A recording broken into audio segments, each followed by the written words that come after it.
Hello കൂട്ടുകാരെ, എന്താണ് വിശേഷം? എന്താണ് പരിപാടി? ഞാൻ വളരെ തിടുക്കപ്പെട്ടിട്ട് തൃശ്ശൂർക്ക് പോയിക്കൊണ്ടിരിക്കുക. അപ്പോഴാണ് നമ്മളെ പെരുവല്ലൂർ കോറിയുടെ അവിടെ ഫയർഫോഴ്സിൻ്റെ വണ്ടി. ഇതെന്തപ്പത് ഫയർഫോഴ്സ് വരാൻ? അപ്പോൾ ഞാൻ നിർത്തി നോക്കി.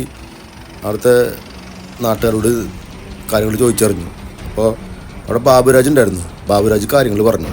ഇത് കുറച്ച് സ്ഥലം എത്തിയിട്ട് ഇന്നലെ എത്തിയിട്ടുള്ളൂ. ഇത് എന്തുണ്ടായി? എന്ത് പ്രശ്നം? രാത്രിയില്ലേ ആരോ സിഗരറ്റ് വലിച്ചിട്ടാന്ന് തോന്നുന്നുണ്ട്. ഒരു 4 നേരത്ത് പോകുമ്പോ തീ കത്തണ കണ്ടത്. ആകെ പടർന്നു. പിന്നെ കിടത്താൻ പറ്റാണ്ടായി. എന്താ വെച്ച് കഴിഞ്ഞാൽ ഇത് കംപ്ലീറ്റ് കത്തി പോട്ടെന്ന് വിചാരിച്ചു. ഇത് കയറുന്നില്ല. 3 ദിവസമായില്ലേ.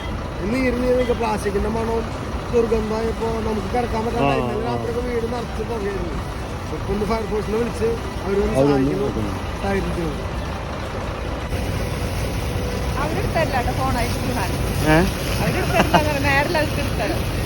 ഫോണിന് അതിൽ വീണ ചിലപ്പോ ഉരുകി പോവും.